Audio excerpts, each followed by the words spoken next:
जय हिंद विद्यार्थी मित्रांनो, समाज सुधारकांच्या अभ्यासमालेमध्ये आपले परत एकदा सहर्ष स्वागत। मित्रांनो, महात्मा ज्योतिबा फुलेंबद्दल प्रत्येक परीक्षेमध्ये अनिवार्यपणे प्रश्न विचारलेले असतात। त्यामुळं आपण या व्हिडिओमालेमध्ये महात्मा ज्योतिबा फुलेंचा संपूर्ण जीवनपट उलगडणार आहोत, अगदी जन्मापासून मृत्यूपर्यंत।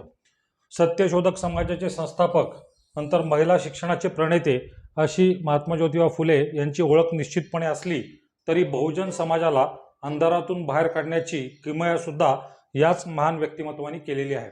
तर मित्रांनो, सर्वप्रथम आपल्याला ज्योतिबा फुले यांचा जन्म आणि मृत्यू आणि त्यांचे साल, त्यांची तारीख ही लक्षात घेणं क्रमप्राप्त ठरतं। तर 11 एप्रिल 1827ला ज्योतिबांचा जन्म झालेला आहे आणि 28 नोव्हेंबर 1890 साली यांचं निधन झालेलं आहे। उणपुरं 63 वर्षाचं आयुष्य या व्यक्तिमत्वाला लाभलेलं असताना सुद्धा यांनी जी काही भरीव कामगिरी केलेली आहे ती वाखाणण्याजोगी आहे। आता यांचं जन्मगाव कोणतं, तर या संदर्भात अनेक प्रवाद आहेत। त्यांचं जन्मगाव दोस्तांनो जे आहे ते आहे काय, पुणे, आणि यांचं मूळ गाव जे आहे ते आहे कडगुण, जिल्हा येतो कोणता, सातारा। अनेक पुस्तकांमध्ये यांचं जन्मगाव कडगुण दिलेलं असतं। ही माहिती तंतोतंत चुकीची आहे। जन्मगाव पुणेच लक्षात ठेवायचं आहे, मूळ गाव कडगुण सातारा लक्षात ठेवायचं आहे। आणि सातारा जिल्ह्याला आपण शूरवीरांचा जिल्हा म्हणतो, कारण की भारतीय लष्करामध्ये जेवढी काही सैन्य भरती होती त्यापैकी मॅक्झिमम सैन्य भरती ही सातारा जिल्ह्यातून होत असती। त्याशिवाय क्रांतिसिंग नाना पाटलांचा जिल्हा सुद्धा साताराच जिल्हा आहे। तर या व्यक्तिमत्वाचं संपूर्ण नाव जे आहे ते आहे ज्योतिबा गोविंद फुले। ज्योतिबा हे नवसाचे लेकरू होते। अनेक उपास तापास केल्यानंतर या पुत्ररत्नाची प्राप्ती गोविंदराव आणि त्यांच्या पत्नीला झालेली होती। त्यामुळं गावाचं जे ग्रामदैवत होतं ज्योतिबा यांच्या नावावर आधारित यांचं नाव ठेवण्यात आलेलं आहे। ज्योतिबाच्या यात्रेच्या दिवशी जन्म झाल्या कारणाने यांचं नाव ज्योतिबा ठेवण्यात आलेलं आहे।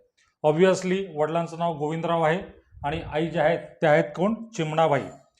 आता यांचे जे आजोबा होते शेरीबा हे अतिशय उधळ्या स्वभावाचे होते आणि यांनी प्रचंड पैसा गमावलेला होता। कालांतराने व्यवसायासाठी हे पुण्यामध्ये स्थायिक झाले आणि पेशव्यांच्या वाड्यामध्ये फुलं वितरित करण्याचा, सप्लाय करण्याचा व्यवसाय ह्यांनी सुरू केलेला होता।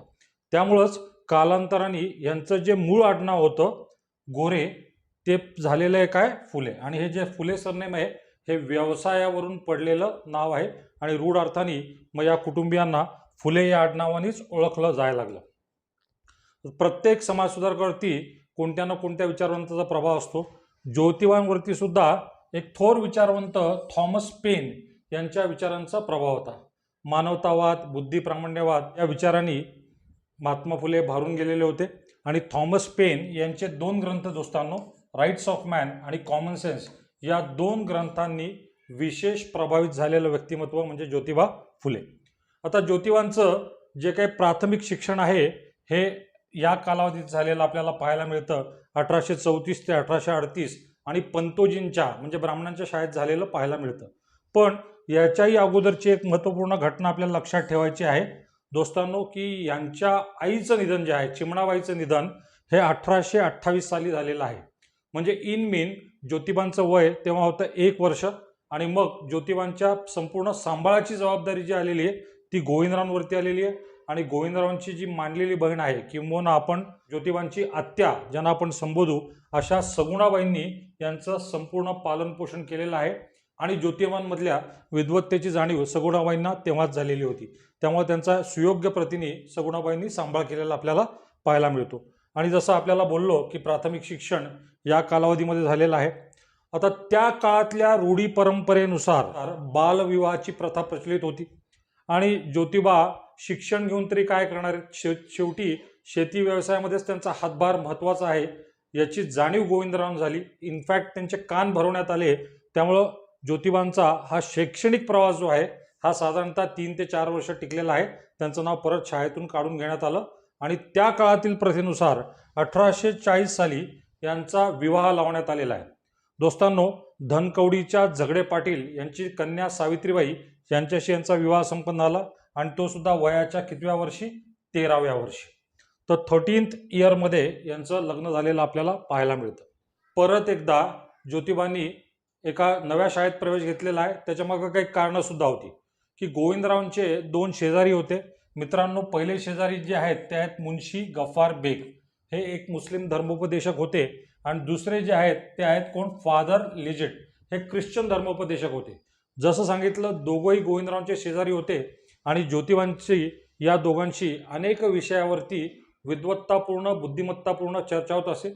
ज्योतिबांच्या ज्ञानाने या दोघांवरती प्रभाव पडलेला होता आणि या दोघांनी गोविंदरावांना कन्व्हिन्स केलेलं आहे की एवढ्या हुशार बुद्धिमान मुलाला आपण शिक्षणापासून वंचित ठेवत आहात, हे फार मोठं पाप आहे. त्या माध्यमातून परत एकदा ख्रिश्चन मिशनऱ्यांनी सुरू केलेल्या स्कॉटिश मिशन हायस्कूलमध्ये यांचा प्रवेश झालेला आहे. त्याच माध्यमातून इंग्रजी भाषा आत्मसात झालेली आहे. त्याच माध्यमातून थॉमस पेन यांच्या राईट्स ऑफ मॅन आणि कॉमन सेन्स या ग्रंथाचं वाचन झालेलं आहे. आणि त्याच माध्यमातून ज्योतिबांनी आपल्या पुढील जीवनाचं जे आहे ते मार्गक्रमण केलेलं आहे. आता विद्यार्थी दशेत असताना ज्योतिबा जे होते हे इंग्रज राजवटीचे विरोधक होते. त्यामुळं 1847 साली त्यांचं जे काही स्वप्न होतं की ब्रिटिश जे आहेत हे भारताची फार मोठ्या प्रमाणात लूट करत आहेत, अन्यायकारक राज्य करत आहेत, तर या देशाची सत्ता म्हणजे इंग्लंड देशाची सत्ता भारतातून उलथून टाकायला पाहिजे आणि याशिवाय सशस्त्र क्रांतीशिवाय दुसरा पर्याय नाही. त्यामुळं लहुजी मांग किंवा लहुजी साळवे या पैलवानाकडून 1847 साली त्यांनी तलवारबाजी व दांडपट्ट्याचे काय घेतलेले प्रशिक्षण घेतलेले आहे. मात्र कालांतराने आपल्या विचारातला फुलपणा ज्योतिबांना जाणवला आणि सशस्त्र क्रांतीचा मार्ग सोडून समाज सुधारणा करण्याच्या दृष्टिकोनातून हे विचार करू लागले. आता त्या काळातली सामाजिक स्थिती लक्षात ठेवणं मित्रांनो अतिशय गरजेचं आहे. स्त्रियांची अवस्था अतिशय वाईट होती. स्त्रियांना दुय्यम स्थान होतं. स्त्रियांमध्ये शिक्षणाचा अभाव होता. बहुजन समाज अंधारात खितपत पडलेला होता. कामगारांची अवस्था वाईट होती. शेतकऱ्यांची अवस्था वाईट होती. त्याच्या मागं कारण जे होतं तर ब्रिटिशांनी केलेलं भारतीय शेतीचं व्यापारीकरण आणि या सर्व माध्यमातून कोणत्या तरी प्रमाणात भरीव समाज सुधारणा कराव्या हा विचार ज्योतिबांच्या मनात डोकत होता आणि पहिलं पाऊल घेतलेलं आहे त्यांनी स्त्री शिक्षणाच्या संदर्भात. तर दोस्तांनो, 1848ला 3 ऑगस्टला ज्योतिबांनी मुलींसाठी पहिली शाळा सुरू केलेली आहे. आणि ही शाळा कुठं सुरू झालेली आहे तर भिड्यांचा वाडा, बुधवारपेठ, पुणे. आता मुलींना त्या काळात शाळेत आणणं ही फार दुरापास्त गोष्ट होती. त्यामुळं घरोघरी जाऊन ज्योतिबांनी मुलींच्या शिक्षणाचं महत्त्व जे आहे ते प्रतिपादन केलं. पालकांना कन्व्हिन्स करण्याचा प्रयत्न केला. अनेक पालक आपल्या मुलींना शाळेत पाठवायला तयार पण झाले, पण असे पण अनेक पालक होते ज्यांची मागणी होती की आम्ही मुलींना शाळेत जरूर पाठवू, पण आम्हाला स्त्री शिक्षिका हवी. आता ज्या काळी स्त्रियांचं शिक्षण दुरापास्त होतं त्या काळात स्त्री शिक्षिका मिळणं ही अतिशय अवघड बाब होती. त्यामुळं एकच मार्ग ज्योतिबांसमोर राहिला आणि तो म्हणजे स्वतःच्या पत्नीला साक्षर करणे आणि तिला स्त्री शिक्षिका बनवणे. त्या माध्यमातून सावित्रीबाई आपल्या देशातल्या पहिल्या स्त्री शिक्षिका, त्याचप्रमाणे पहिल्या स्त्री मुख्याध्यापिका ठरतात. शाळेत जाताना कटू अनुभव या दाम्पत्याला आले. यांच्यावरती शेण, दगड, धोंडे फेकण्यात आले, पण आपल्या कार्यापासून, आपल्या ध्येयापासून हे दाम्पत्य वंचित राहिलं नाही. पहिल्या शाळेनंतर दुसरी शाळा, तिसरी शाळा, चौथी शाळा अशी शाळांची एक शृंखला त्यांनी सुरू करून टाकली. जेव्हा स्त्री शिक्षणाचा हेतू साध्य होतोय असं दिसलं तेव्हा ज्योतिबांनी आपली पावलं वळवलेली आहेत अस्पृश्यांच्या शिक्षणाकडे. आणि 1852 साली 19 मेला अस्पृश्यांसाठी यांनी पहिली शाळा सुरू केलेली आहे. आणि दोस्तांनो, ती सुरू केलेली आहे कुठं तर वेताळपेठ, पुणे या ठिकाणी. ज्योतिबांच्या शैक्षणिक कार्यावरती ब्रिटिशांची अतिशय बारीक नजर होती आणि गुणवंत लोकांचा सत्कार करणे, गुणवंत लोकांना मान देणे हे ब्रिटिश शासन कसोशीने करत असे. त्यामुळं ज्योतिबांच्या शैक्षणिक कार्यासाठी मेजर कॅन्डी या ब्रिटिश अधिकाऱ्यांनी ज्योतिबांचा विश्रामबाग वाडा येथे जाहीररित्या सत्कार केलेला आहे. थोडक्यात यांच्या शैक्षणिक कार्याला ब्रिटिशांनी प्रोत्साहन दिलेलं आपल्याला पाहायला मिळतं. आता नंतरचा पॉईंट मित्रांनो आपल्याला लक्षात घ्यायचा आहे की 1853 साली ज्योतिबांनी महार, क्वामा, मांग इत्यादी जातीस विद्या शिकवणारी मंडळी नावाची एक संस्था स्थापन केलेली आहे. नावातच सगळं सार सामावलेलं आहे. महार आणि मांग या जातींमध्ये शिक्षणाचा प्रसार करणं हा या संस्थेचा उद्देश होता. लगेचच पुढच्या वर्षी म्हणजे 1855 साली ज्योतिबांनी स्थापन केलेली आहे पहिली रात्रशाळा. समाजातला एक असा घटक जरूर होता जो दिवसभर राबायचा, पण शिक्षणाची त्यांना प्रचंड ताण होती. पण उदरनिर्वाहासाठी दिवसभर काम करणं हे त्यांच्याकडून अभिप्रेत होतं. त्यामुळं अशा लोकांची गैरसोय होऊ नये, हे लोक सुद्धा शिक्षणापासून वंचित राहू नये म्हणून पहिली रात्र शाळा सुरू करण्यात आलेली आहे 1855 साली. नंतरचा टप्पा आहे दोस्तांनो 1863ला सुरू केलेलं बाल हत्या प्रतिबंधक गृह. आता लक्षात घ्या, त्या काळात भारतीय समाजात कोणत्या अनिष्ट रूढी परंपरा होत्या? तर एक तर बालविवाहाची प्रथा होती, नंतर जरठकुमारी विवाह नावाचा एक प्रकार होता, केशवपन पद्धती होती, पडदा पद्धती होती आणि एखाद्या स्त्रीचं पाऊल चुकीचं पडलं आणि त्या माध्यमातून अनैतिक संबंध निर्माण झाले आणि या अनैतिक संबंधातून एखादं अपत्य जन्माला आलं तर त्या अपत्याचा त्याग करून टाकण्याशिवाय त्या स्त्रीकडे कोणताही पर्याय नसायचा. तर इथं बालहत्या प्रतिबंधक गृह महत्त्वाची भूमिका बजावायचं. त्यांनी या सर्व मातांना आवाहन केलं होतं की तुम्ही तुमच्या मुलांचं संगोपन करू शकत नसाल तर आम्ही त्यांचं संगोपन करू बालहत्या प्रतिबंधक गृहाच्या माध्यमातून. 1864 साली ज्योतिबांनी परत एक ऐतिहासिक कार्य, क्रांतिकारी कार्य घडून आणलं आणि तो म्हणजे त्यांनी शेणवी जातीतील पहिला पुनर्विवाह घडून आणलेला आहे मित्रांनो, गोखलेबाग पुणे या ठिकाणी. नंतर केशवपन पद्धतीला विरोध करण्यासाठी 1865 साली तळेगाव डमडेरे येथे नाभिकांचा म्हणजे न्हावी लोकांचा जो आहे तो संप घडून आणला आणि या अनिष्ट प्रथेला ज्योतिबांनी विरोध करण्याचा एक प्रामाणिक प्रयत्न केला. आता बोले तैसा चाले त्याची वंदावी पावले. आपल्याला महाराष्ट्राच्या समाज सुधारणेच्या क्षेत्रात असे समाजसुधारक सापडतील की ज्यांच्या उक्तीमध्ये आणि वर्तणुकीमध्ये एक वाक्यता नव्हती, मात्र दोन्ही बाबतीत ज्योतिबांनी आपलं उदाहरण समाजासमोर पुढं ठेवलेलं होतं की 1868 साली यांनी स्वतःच्या घरातील पाण्याचा हौद जो आहे तो अस्पृश्यांसाठी खुला केला आणि समाजासाठी स्वतःचंच एक उदाहरण घडून दिलं आणि कालांतराने पुण्यामध्ये अनेक जणांनी अस्पृश्यांसाठी आपले हौद खुले केलेले आहेत, त्यांना माणसासारखी वागणूक देण्याचा प्रयत्न केलेला आहे. शिवाजी महाराजांच्या समाधीचा यांनी जीर्णोद्धार तर केलाच केला, पण जीर्णोद्धार करण्याच्या अगोदर शिवाजी महाराजांची समाधी शोधून काढण्याचं महनीय कार्य ज्योतिबांनी 1869 साली केलेलं आहे मित्रांनो. आणि आपल्याला तर कल्पनाच आहे शिवाजी महाराजांची समाधी जी आहे ती आहे रायगडावरती. आता सर्वात महत्त्वाचा पॉईंट आणि परीक्षाभिमुख पॉईंट म्हणजे आहे सत्यशोधक समाजाची स्थापना 1873. बघा तारीख आपल्याला लक्षात ठेवायची, 24 सप्टेंबर. 24 सप्टेंबरला सत्यशोधक समाजाची स्थापना झालेली आहे. आता सत्यशोधक समाज ही एक ब्राह्मणेतर चळवळ होती. ब्राह्मणेतर चळवळ म्हणजे ही ब्राह्मणांच्या विरोधात नव्हती तर ब्राह्मण्यवादाच्या विरोधात होती, ज्या माध्यमातून ब्राह्मण समाज बहुजन समाजाची वेगवेगळ्या प्रकारे पिळवणूक करतो त्याला विरोध करणारी चळवळ म्हणजे सत्यशोधक समाज चळवळ. आणि सत्यशोधक समाज चळवळीचं जे काही ब्रीदवाक्य होतं ते होतं मित्रांनो, सर्व साक्षी जगतपती त्याला नकोची मध्यस्थी. म्हणजे जगात सर्व Shaktimaan, omni potent, omni present, omni powerful कोण आहे? ईश्वर आहे. आणि प्रत्येक धार्मिक कर्मकांडामध्ये आपल्याला ब्राह्मणांची गरज घ्यावी लागती, म्हणजे पूजा अर्चा ब्राह्मणांनी करावी आणि आपली जी पूजा आहे ती देवापर्यंत पोहोचवण्यासाठी जे माध्यम असणार आहेत ते कोण असतात? ब्राह्मण. तर ह्यांचं काय म्हणणं आहे? सर्व साक्षी जगतपती त्याला नकोची मध्यस्थी. जगातला सर्व ताकदवान जो कोणी आहे तो ईश्वर आहे आणि त्याला कोणाच्या मध्यस्थीची गरज नाही. तुम्हाला जर ईश्वराशी संधान बांधायचं असेल तर तुम्ही स्वतःच ते बांधू शकता. तर अतिशय महत्त्वपूर्ण असं हे ब्रीदवाक्य. आता सत्यशोधक समाज जो काही निर्माण झाला तर सत्यशोधक समाजाने एक नवी प्रथा सुरू केलेली आहे आपल्या महाराष्ट्रामध्ये, ते म्हणजे सत्यशोधक समाजाच्या विवाह पद्धतीने ज्योतिबांनी 1873 सालीच एक विवाह घडून आणलेला आहे.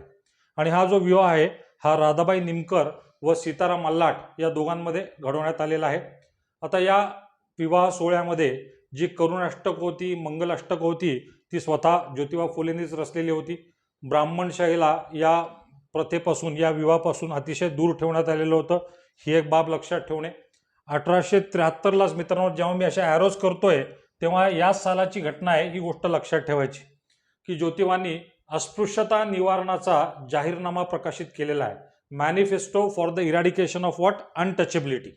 तर हे सर्व होत असताना आणखी जी महत्त्वाची गोष्ट ज्योतिबांनी घडून आणलेली आहे ते म्हणजे 1875 साली घडून आणलेलं खत फोडीचं बंड. आणि कोणत्या 2 जिल्ह्यात हे बंड झालेले आहे दोस्तांनो, तर पुणे आणि अहमदनगर जिल्ह्यात. परत एकदा या नावाकडे जर लक्ष द्याल तर हे खत फोडीचं बंड आहे. म्हणजे इथं कुठंतरी शेतकऱ्यांचा संबंध येतो आणि शेतकऱ्यांनी सावकारांच्या विरुद्ध केलेलं हे बंड आहे हे आपल्याला जाणीव होतं. तर ब्रिटिशांनी जी काही महसूल व्यवस्था आपल्या देशामध्ये निर्माण करून टाकली त्यामुळं भारतीय शेतीचा ऱ्हास झाला, भारतीय शेतीचं व्यापारीकरण झालं. लॉर्ड कॉर्नवॉलिसनी सुरू केलेली कायमधारा पद्धती असो, या माध्यमातून एका बाजूला ब्रिटिश शासन शेतकऱ्यांच्या जमिनी ताब्यात घेत होतं आणि दुसऱ्या बाजूला आपली शेती वाचवण्यासाठी शेतकरी सावकारांकडून जे कर्ज घेत होते त्याची परतफेड न करता आल्यामुळे सावकार त्या जमिनी ताब्यात घेत होते. तर इथं खत फोडीचं बंड जे आहे मित्रांनो, हे शेतकऱ्यांनी सावकारांच्या विरुद्ध केलेलं बंड आहे आणि हे दोन्ही जिल्हे जे आहेत मित्रांनो आपल्याला लक्षात ठेवायचे आहेत. पुणे शहराच्या विकासामध्ये ज्योतिबा फुलेंचं योगदान महत्त्वाचं. 1876 ते 1882 या 6 वर्षाच्या कालावधीमध्ये ज्योतिबा पुणे नगरपालिकेचे होते काय सभासद. आणि पुण्यामध्ये जे काही चांगलं कार्य झालं सामाजिक क्षेत्रामध्ये, सांस्कृतिक क्षेत्रामध्ये, आर्थिक क्षेत्रामध्ये, त्यामध्ये नगरपालिकेचे सभासद म्हणून यांचा अतिशय महत्त्वपूर्ण असा रोल होता. आता दोस्तांनो, ही पण एक महत्त्वाची बाब लक्षात घ्यायची की 1877 साली ज्योतिबांच्याच सहकार्याने, ज्योतिबांचेच एक सहकारी कृष्णराव भालेकर यांनी एक साप्ताहिक सुरू केलेलं आहे ज्याचं नाव आहे काय दीनबंधू. आणि दीनबंधू हे सत्यशोधक समाजाचं मुखपत्र होतं. तेच वर्ष आहे मित्रांनो 1877 आणि त्या वर्षी पुणे जिल्ह्याच्या आसपासच्या परिसरात फार मोठ्या प्रमाणात भीषण दुष्काळ पडलेला आणि या दुष्काळाच्या कार्यामध्ये धनकवडी या ठिकाणी ज्योतिबांनी दुष्काळ पीडित विद्यार्थ्यांसाठी एक कॅम्प उघडलेला आहे. आणि जसं मी म्हणलं की ज्योतिबांचं काम हे कामगार चळवळीशी सुद्धा संबंधित आहे. 1880 साली मिल हँड असोसिएशन या कामगार संघटनेची स्थापना करण्यात आलेली आहे आणि या संघटनेचे जे 2 संस्थापक आहेत ते आहेत नरे आणि लोखंडे. नारायण मेघाजी लोखंडे यांना भारतातील कामगार चळवळीचे काय म्हणतात मित्रांनो, जनक म्हणतात. 1880 ते 1884 हा जो काळ होता त्या काळामध्ये भारतामध्ये एक उदारमतवादी व्हाईसरॉय आला होता ज्याचं नाव होतं लॉर्ड रिपन. आणि लॉर्ड रिपननी भारतीयांच्या शिक्षणासंदर्भात एक आयोग नेमलेला होता ज्याचं नाव होतं हंटर कमिशन. आणि या हंटर कमिशन समोर समाजातल्या विविध घटकांच्या नेत्यांनी आपल्या साक्षी नोंदवलेल्या होत्या. आणि या आयोगासमोर ब्राह्मण वर्गाने एक सिद्धांत मांडलेला होता की प्रथमतः ब्राह्मण वर्गाला साक्षर करावं, ब्राह्मण वर्ग खालच्या वर्गाला साक्षर करेल, खालचा वर्ग आणखी खालच्या वर्गाला साक्षर करेल, असं करत करत शिक्षणाची गंगा जी आहे ती झिरपत जाईल. पण ज्योतिबांना ब्राह्मणांचा काव्यवासपणा माहिती होता की पाणी अडवा पाणी जिरवा मोहीम ब्राह्मण लोक राबवणार, म्हणजे शिक्षण आपल्यापुरतंच मर्यादित ठेवणार, खालपर्यंत शिक्षण जाऊ देणार नाहीत. त्यामुळे एक वेगळा सिद्धांत मांडला की शिक्षण झिरपत जरूर जाऊ द्या पण कुठनं खालनं वरती, म्हणजे पहिल्यांदा तळागातला समाज आणि सरते शेवटी ब्राह्मण वर्गाला साक्षर करायचा आहे. थोडक्यात यांनी शिक्षणाचा झिरपता सिद्धांत जो आहे मित्रांनो तो काय केलेला आहे, नाकारलेला आहे. यांच्या कार्याची व्याप्ती एवढी मोठी होती की मुंबईच्या जनतेने यांची दखल घेतली आणि त्यांना महात्मा ही पदवी प्रदान करण्यात आलेली आहे. मित्रांनो, कोळीवाडा मुंबई येथे जी काही सभा झाली तिथं राव बहादूर वड्डेदार यांच्या हस्ते त्यांना ही पदवी प्रदान करण्यात आली आहे. ज्योतिबांचं रूपांतर महात्म्यामध्ये खऱ्या अर्थाने झालेलं आहे केव्हा 1888. तर एका बाजूला महात्मा ही पदवी मिळालेली आहे पण दुसऱ्या बाजूला यांना काही शारीरिक व्याधी सुद्धा जडलेल्या होत्या, त्या त्यांना पक्षाघाताचा झटका आलेला आहे. पूर्ण त्यांची जी उजवी बाजू जी आहे ती पॅरालिसिस झालेली आहे, उजवी बाजू पूर्णतः निकामी झालेली आहे, पण तरी सुद्धा डाव्या हाताने लिखाण चालू त्यांनी ठेवलेलं आहे. आता त्याच वर्षी ड्यूक ऑफ कॅनॉट यांना दिलेल्या मेजवानीसाठी पुणे इथं जी काही सभा भरली होती किंवा जो काही समारंभ भरलेला होता त्यात ज्योतिबा शेतकऱ्यांचा वेश परिधान करून हजर होते. थोडक्यात शेतकऱ्यांच्या प्रश्नाकडे या ड्यूक ऑफ कॅनॉटचं लक्ष वेधून घेण्याचा ज्योतिबांचा हा ध्यास होता. नंतर मित्रांनो 1800 साली राष्ट्रीय काँग्रेसचं जे काही अधिवेशन झालेलं होतं त्या अधिवेशनाला सुद्धा ज्योतिबा हजर राहिले आणि त्यांनी स्पष्टपणे सांगितलं की या सभेला राष्ट्रीय म्हणण्याचा कोणताही अधिकार नाही, कारण की तुम्हाला कल्पना असेल 1885ला काँग्रेसचे जे पहिलं अधिवेशन झालं होतं, ज्यात 72 प्रतिनिधी हजर होते, त्यात सर्व शहरी भागातून आणि उच्च विद्याभूषित असे व्यक्ती होते. शेतकऱ्यांचा समावेश नव्हता, कामगारांचा समावेश नव्हता. त्यामुळं ज्योतिबांची ही जी मागणी आहे ही अतिशय न्याय होती असं म्हणायला हरकत नाही. आणि मग मित्रांनो, 1890 साली वयाच्या 63व्या वर्षी ज्योतिबांचं झालेलं आहे निधन. आता यांची आपल्याला ग्रंथसंपदा सुद्धा पाहिजे. सर्वात पहिला जो ग्रंथ आहे तो आहे काय, तृतीय रत्न. तृतीय रत्न 1855 साली, आणि हे त्यांचं काय एकमेव नाटक आहे. नंतर दुसरा जो ग्रंथ आहे तो आहे छत्रपती शिवाजी महाराजांचा पोवाडा. ज्या वर्षी यांनी शिवाजी महाराजांच्या समाधीचा जीर्णोद्धार केला, म्हणजे 1869 साली हे प्रकाशित झालेलं आहे. आणि या पोवाड्यामध्ये ज्योतिबांनी स्वतःला कुळवाडी भूषण ही पदवी लावून घेतलेली आहे. तिसरा जो ग्रंथ आहे तो आहे ब्राह्मणांचे कसब, 1869 साली. चौथा ग्रंथ आहे मित्रांनो, महत्वपूर्ण ग्रंथ परीक्षेच्या दृष्टिकोनातनं, 1873 साली प्रकाशित झालेला गुलामगिरी. आणि हा जो ग्रंथ आहे त्यांनी अमेरिकन जनतेला अर्पण केलेला आहे, कारण की अमेरिकेचे 16वे अध्यक्ष जे होते अब्राहम लिंकन यांनी अमेरिकेमध्ये गुलामगिरीची प्रथा जी आहे ती काय केली होती, नष्ट केली होती. त्यामुळं त्याला स्मरून हा ग्रंथ अमेरिकन जनतेला अर्पण झालेला होता. पाचवा जो ग्रंथ आहे तो आहे दोस्तांनो शेतकऱ्यांचे काय आसूड. शेतकऱ्यांचा आसूड हा ग्रंथ 1883 साली प्रकाशित झालेला आहे. आणि ह्यातलंच ते एक महत्त्वपूर्ण असं वाक्य आहे की विद्येविना मती गेली, मतीविना नीती गेली, नीतीविना गती गेली, गतीविना वित्त गेले, वित्ताविना शूद्र खसले, एवढे अनर्थ एका अविद्येने केले.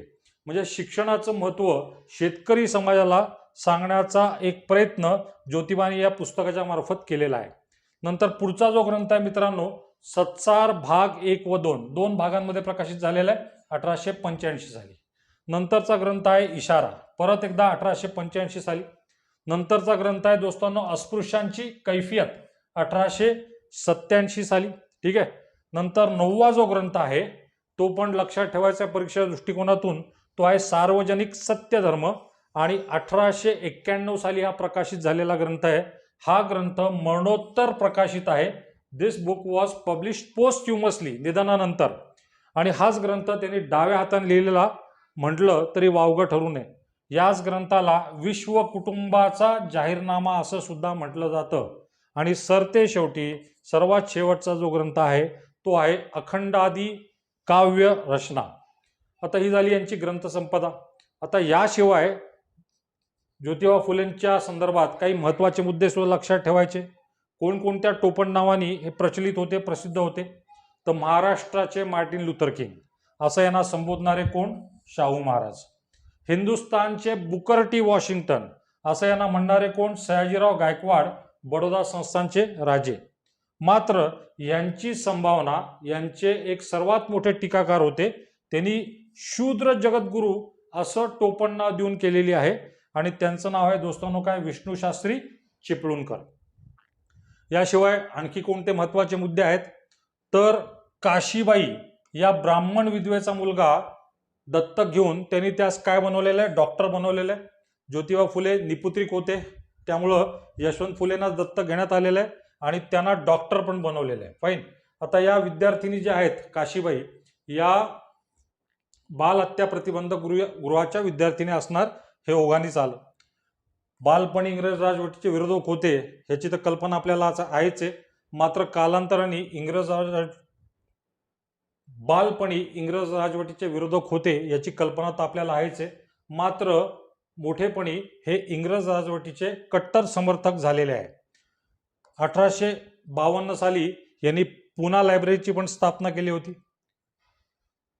ब्रिटिशांनी महात्मा फुलेंच्या शैक्षणिक कार्यासाठी दक्षिणा प्राइज फंड याद्वारे मदत केलेली होती. आणि डोंगरीच्या तुरुंगातील आपलं वास्तव्य संपवून जेव्हा लोकमान्य टिळक आणि आगरकर हे तुरुंगातून बाहेर पडले, तेव्हा त्यांचा जाहीर सत्कार घडून आणण्यात सुद्धा ज्योतिबा फुले यांचा महत्त्वपूर्ण असा पुढाकार होता. नंतर नेक्स्ट इम्पॉर्टंट पॉईंट जे आहेत की यांनी आपलं मृत्यूपत्र बनवून घेतलं होतं, ज्याला आपण विल म्हणतो, आणि आपली सर्व संपत्ती आपले दत्तक पुत्र यशवंतराव यांच्या नावे केलेली होती.